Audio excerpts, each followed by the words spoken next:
Dios les bendiga, mis hermanos. En el día de hoy vamos a estar tratando acerca del fruto del Espíritu. Para ello vamos a orar para que Dios nos bendiga a través del estudio de su palabra. Oremos. Amante Padre Dios del cielo y de la tierra, te damos gracias por todas tus bendiciones. Nos allegamos a ti, Señor, humillados, reconociendo, Señor, nuestras bajezas humanas, nuestras limitaciones, nuestras incapacidades. Todo lo ponemos en tus manos para que tú transformes nuestras vidas y nos ayude a entender tu voluntad y el deseo tuyo para con cada uno de nosotros. En el día de hoy queremos tratar acerca del fruto del Espíritu Santo. Úsanos, Señor, para impartir esta clase y las sucesivas, y que todo sea para magnificar y glorificar tu santo nombre y para edificar a tu iglesia en este tiempo tan difícil, de tanta confusión, problemas, dificultades.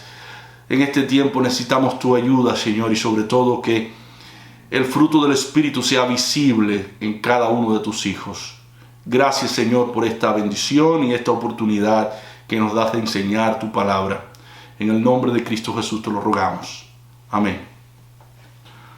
Uno de los temas más acuciantes en el día de hoy dentro de la comunidad cristiana es el tema del fruto del Espíritu.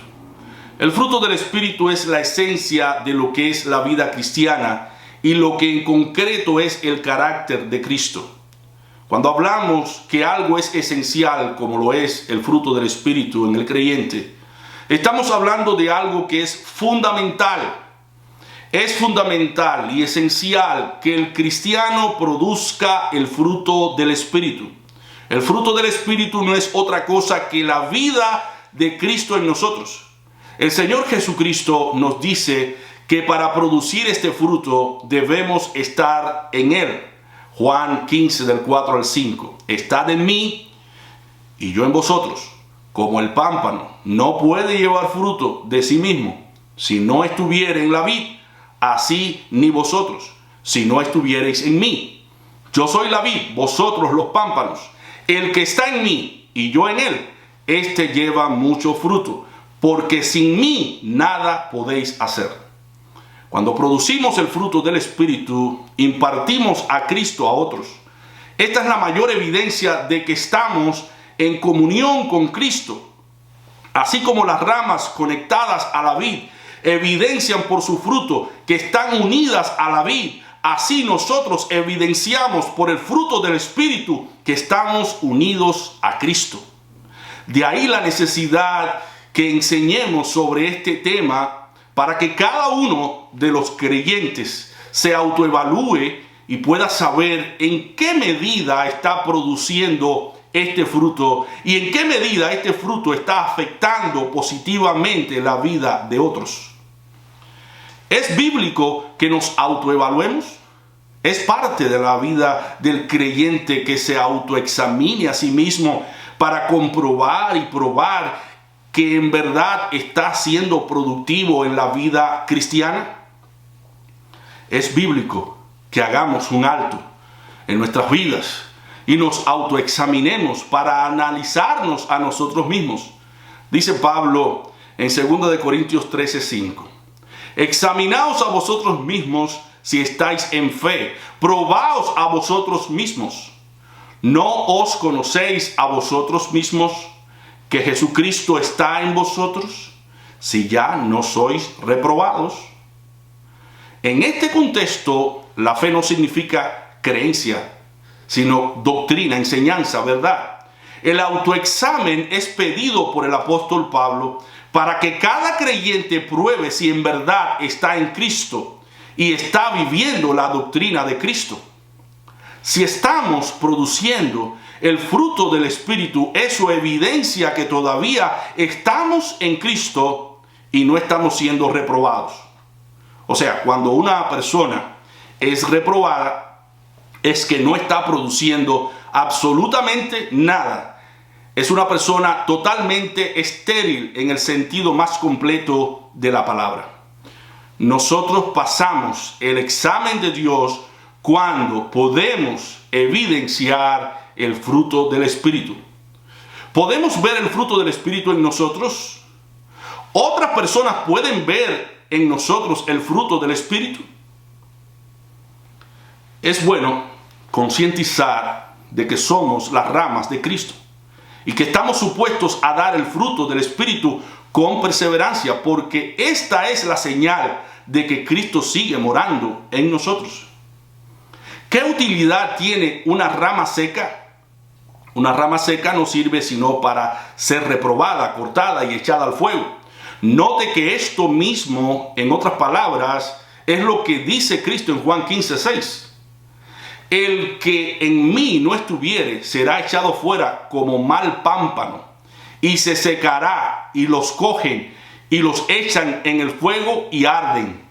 Valga la reiteración, si como creyentes no llevamos el fruto del Espíritu, eso evidencia que no tenemos a Cristo, y al no tenerle somos destinados al mismo infierno, tanto por nuestra improductividad como por el hecho de no tener a Cristo como nuestro único medio de vida.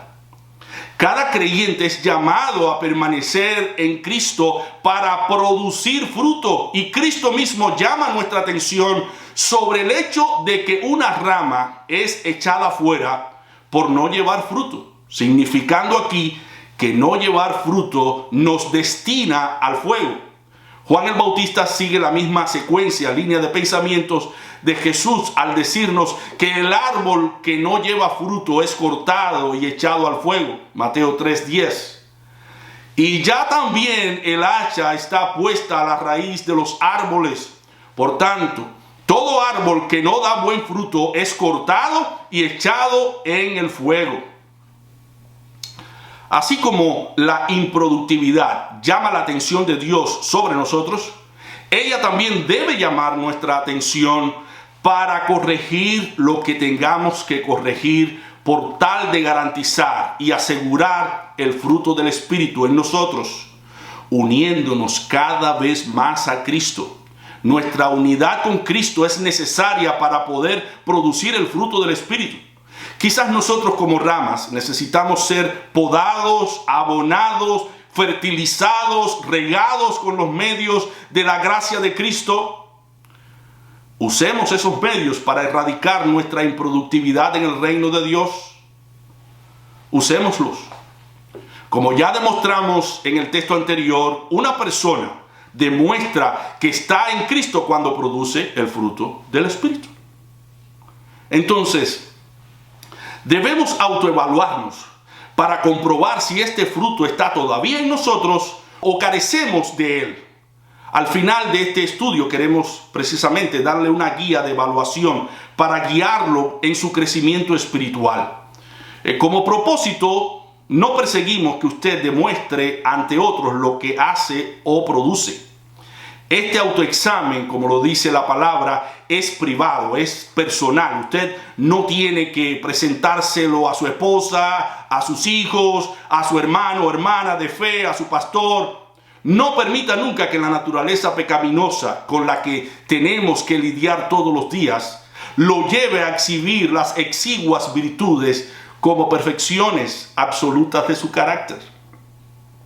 Muchas veces la naturaleza pecaminosa querrá llevarnos a aparentar ante otros lo que no somos. Descarta por completo esta posibilidad, pues el propósito de esta enseñanza que vamos a impartir es que tanto usted como yo crezcamos espiritualmente sin la presión de tener que excusarnos o demostrar ante otros lo que somos y lo que hacemos.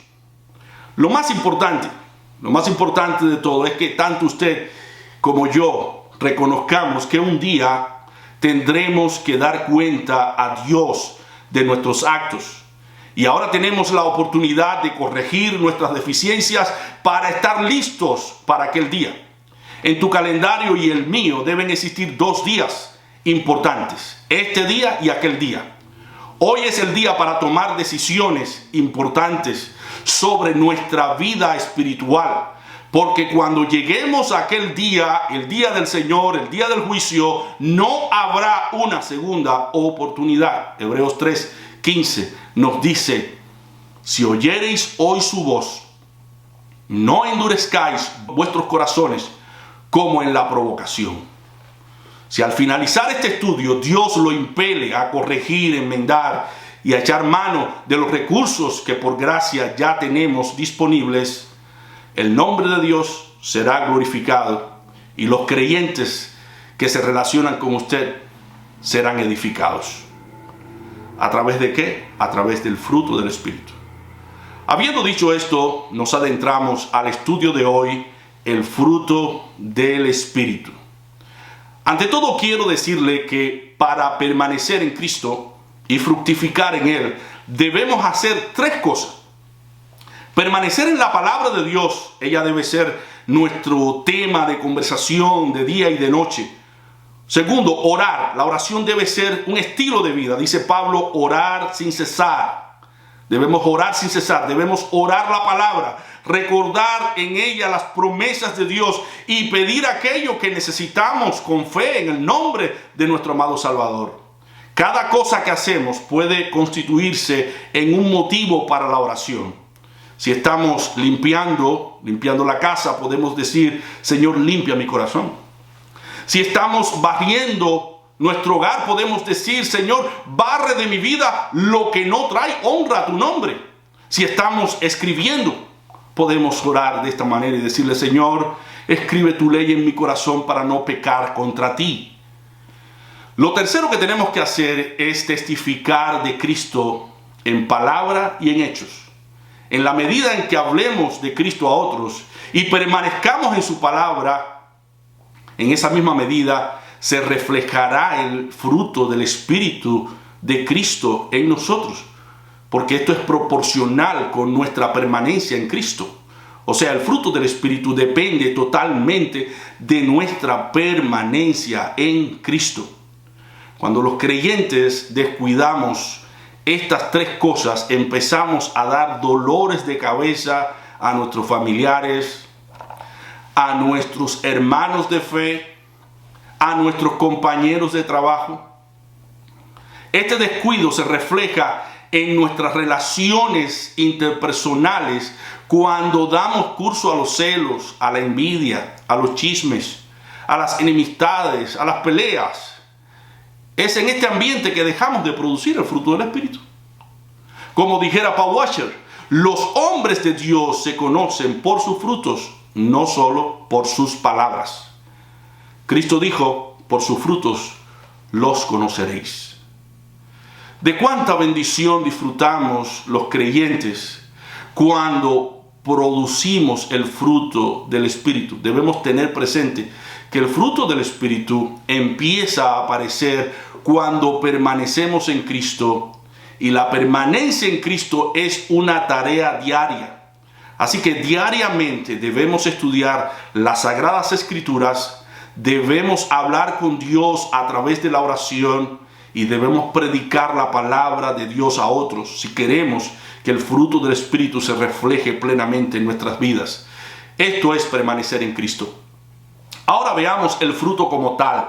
No son varios frutos, sino un solo fruto expresado en múltiples virtudes que debemos anhelar y tener en nuestra vida diaria. El fruto es el carácter de nuestro amado Salvador, expresado en una variedad de virtudes.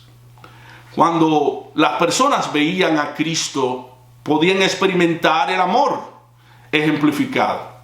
Porque Cristo no solo les predicaba a las gentes el Evangelio, sino que también se preocupaba por suplir sus necesidades, tanto de salud como de alimento.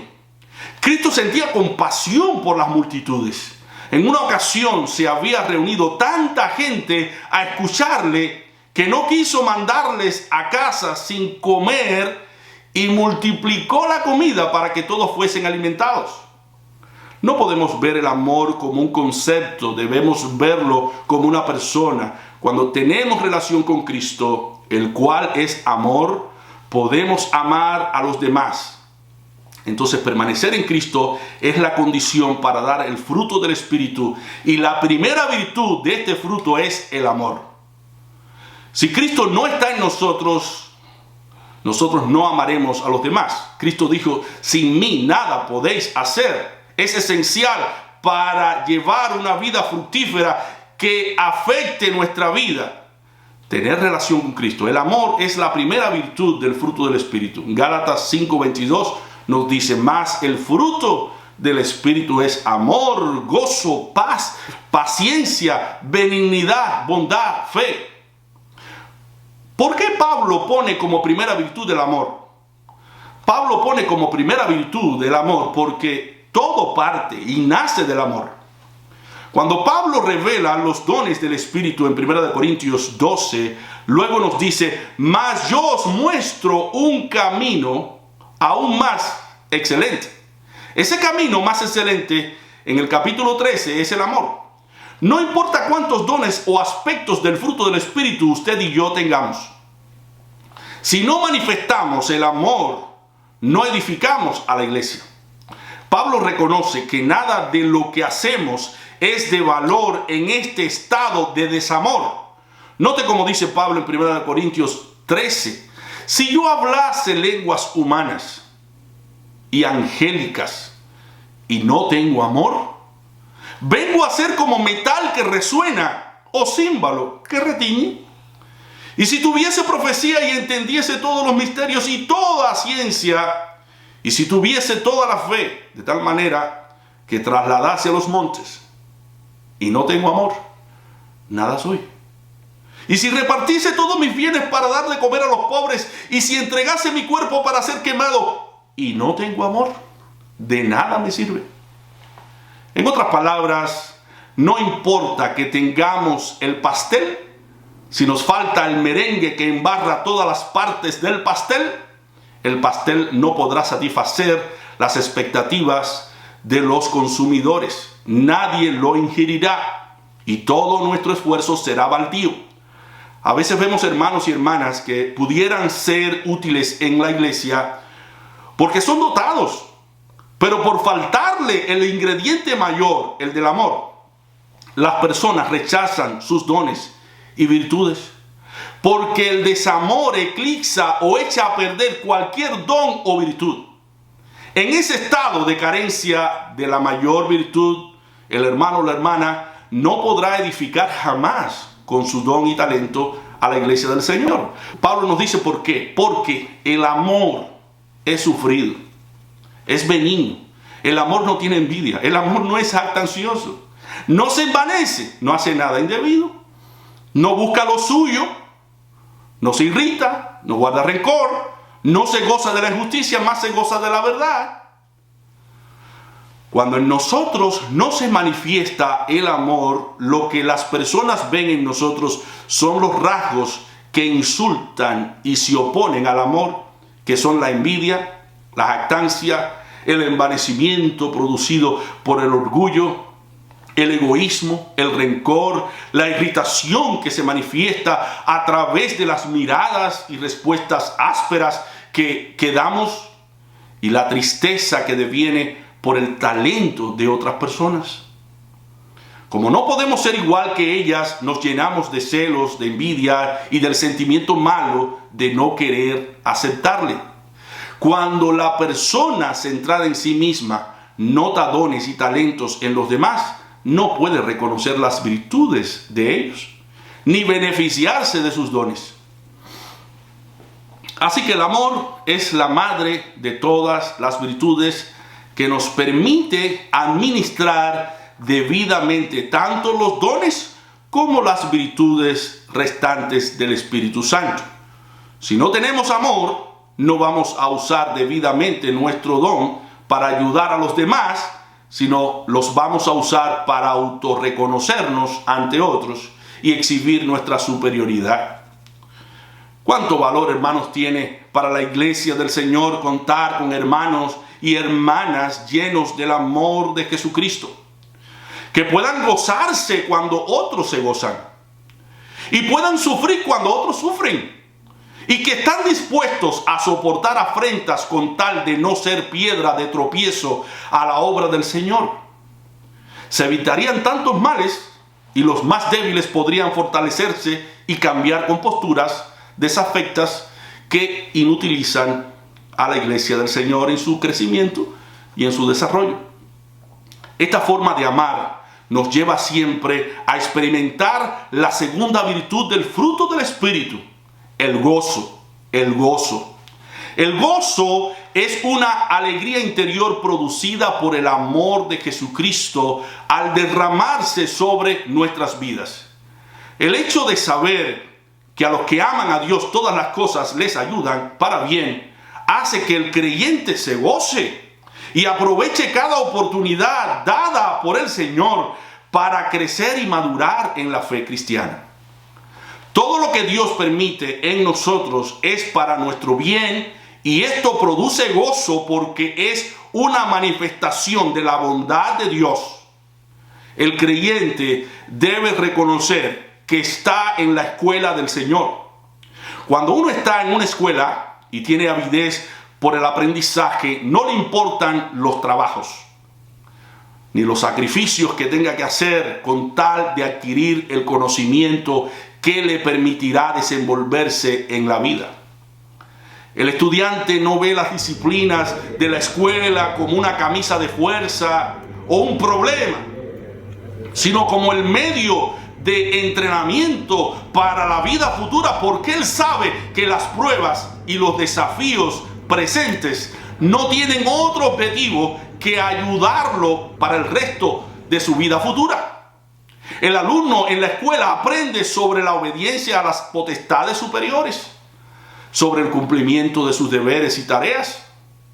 Se especializa en la rama en la cual va a trabajar cuando se gradúe. Y todas las experiencias, por muy desagradables que éstas sean, se tornan en un motivo de gozo, porque tiene el fin en mente.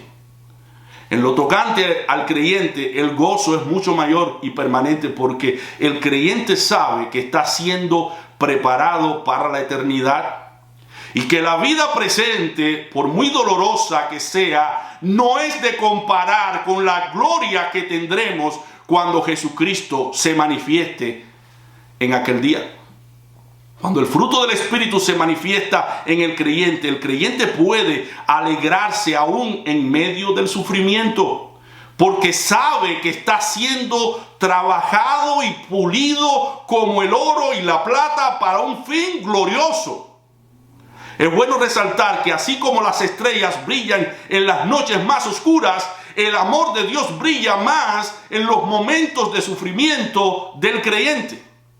Este gozo es inigualable porque no depende de las circunstancias, sino del amor divino que se desborda sobre los que sufren, para testimonio a ellos y para testimonio de los que no conocen a Dios. Por ejemplo, Pedro y Juan fueron azotados por predicar a Cristo, y en lugar de entristecerse, llorar y autocompadecerse de ellos mismos, salieron de la presencia de aquellos criminales gozosos de haber sido tenidos por dignos de padecer afrenta por causa del nombre de Cristo. Y ese gozo pudo experimentarse luego en las actividades diarias que realizaban, porque todos los días en el templo y por las casas no cesaban de enseñar y predicar a Jesucristo. Hechos 5 del 40 al 42. Cualquiera hubiera podido perder el ánimo de seguir predicando, pero la diferencia la hacía el gozo manifestado en el corazón de ellos. Dice Nehemías 8, versículo 10, la última parte: no os entristezcáis, porque el gozo de Jehová es vuestra fuerza. Satanás quiere matar el gozo en la vida del creyente, y para ello usa hasta las personas más allegadas a nosotros. Pero debemos obedecer este mandato y cultivar el gozo del Señor en nuestros corazones, y no admitir derrotas o la posibilidad de rendirnos ante las presentes dificultades. Decía Pablo ante sus tribulaciones, 2 Corintios 4 del 8 en adelante, que estamos atribulados en todo, mas no angustiados, en apuros, mas no desamparados, perseguidos, mas no desamparados, derribados, pero no destruidos, Este es el carácter de un cristiano que produce el fruto del Espíritu, que ha entregado toda su vida al Señor y sabe que todo lo que Dios ponga en su camino es para su propio bien. Debemos aprender de Cristo, el cual, por el gozo puesto delante de él, sufrió la cruz, menospreciando lo oprobio, y se sentó a la diestra del trono de Dios. Hebreos 12, versículo 2. Debemos saber que antes de la gloria primero es la cruz, y antes de la exaltación la humillación. Cuando sientas que tu cruz es pesada, pon la gloria delante de ti. Cuando sientas que la humillación es insoportable, pon la exaltación delante de ti.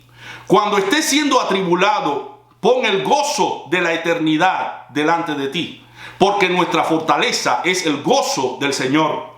No permitas que se te vaya el gozo. Alaba con gozo, vive con gozo, disfruta el gozo.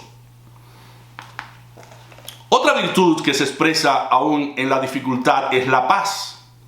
La paz. Cristo dijo que Él nos otorgaba su paz, pero no como el mundo la da. En el mundo la paz se interpreta como la cesación de una guerra o un conflicto. Pero la paz de Cristo no es ausencia de conflictos, pues el cristiano enfrentará conflictos por causa de su fe. En un mundo donde no se sirve a Dios, vamos a estar en conflictos porque nuestras creencias chocan constantemente con las creencias del mundo. Además, tenemos conflictos con el diablo y nuestras propias concupiscencias. La vida del creyente no se desarrolla en un mar sereno, sino en las tormentas de un mar tempestuoso que amenaza constantemente nuestra embarcación. Sin embargo, la paz de Cristo se experimenta a pesar de las tormentas de la vida. Como dice el himno, en paz en medio de la tormenta. Es difícil huir de los conflictos cuando se vive la vida cristiana.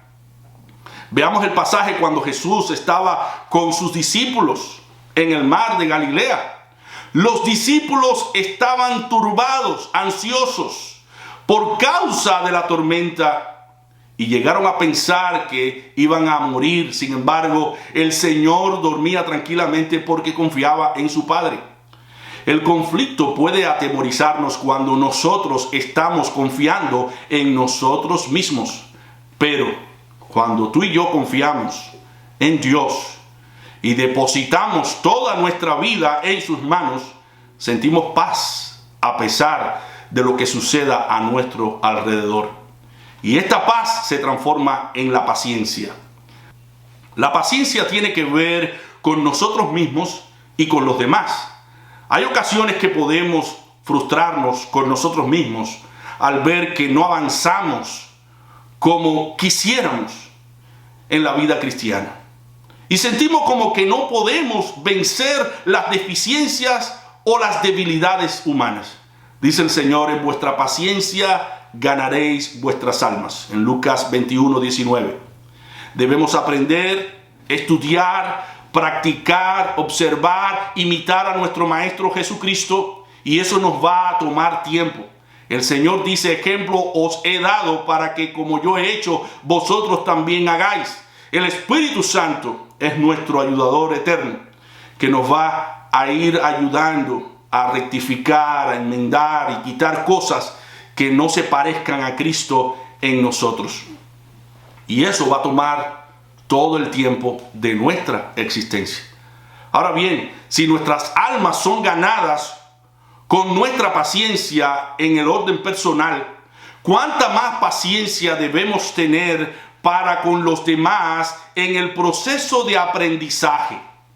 Este es uno de los temas más urgentes de tratar en el cuerpo de Cristo, porque a veces queremos apresurar el proceso de aprendizaje o crecimiento de los creyentes y nos encontramos luego con un fenómeno o un fruto inacabado que resulta tan agrio, amargo a nuestro paladar, que no lo podemos soportar.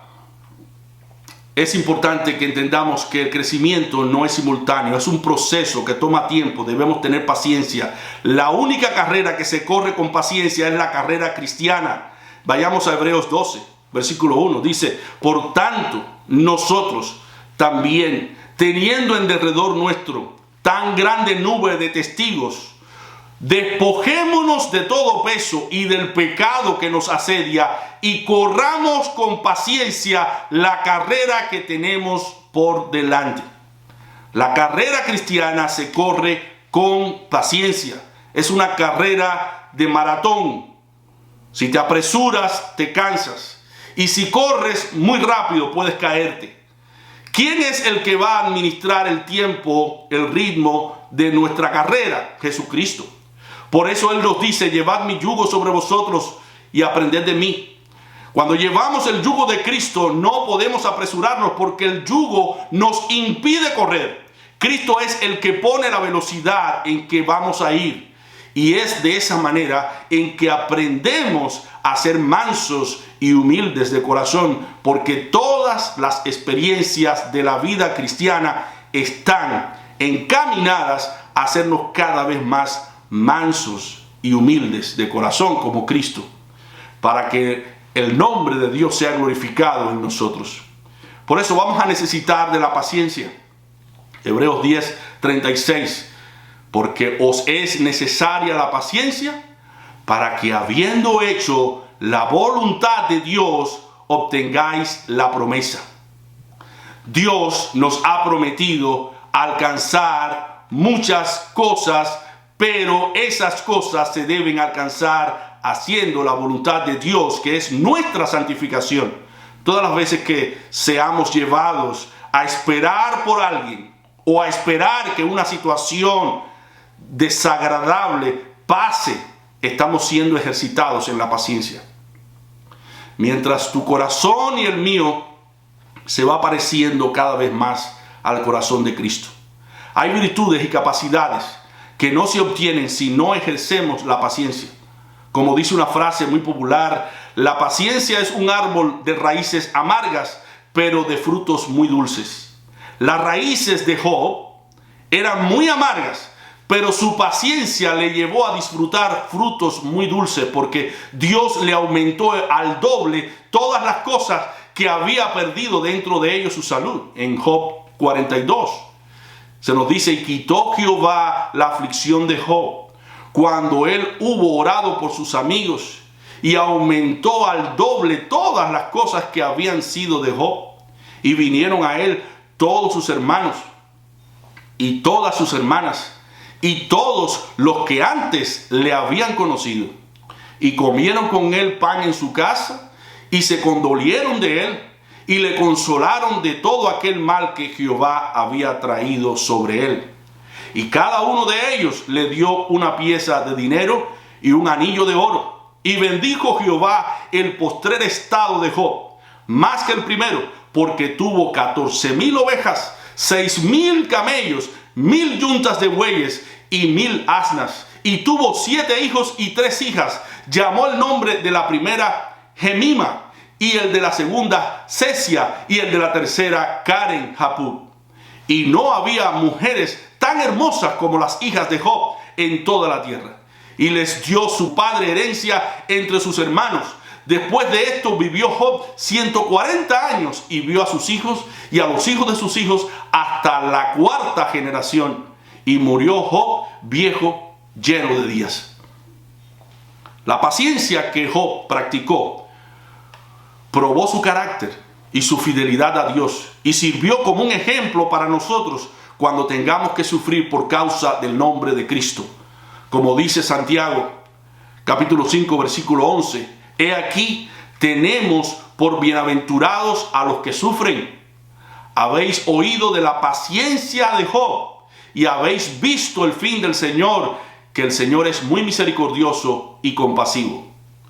Job en la prueba fue tentado a murmurar y rebelarse contra Dios, pero resistió la tentación.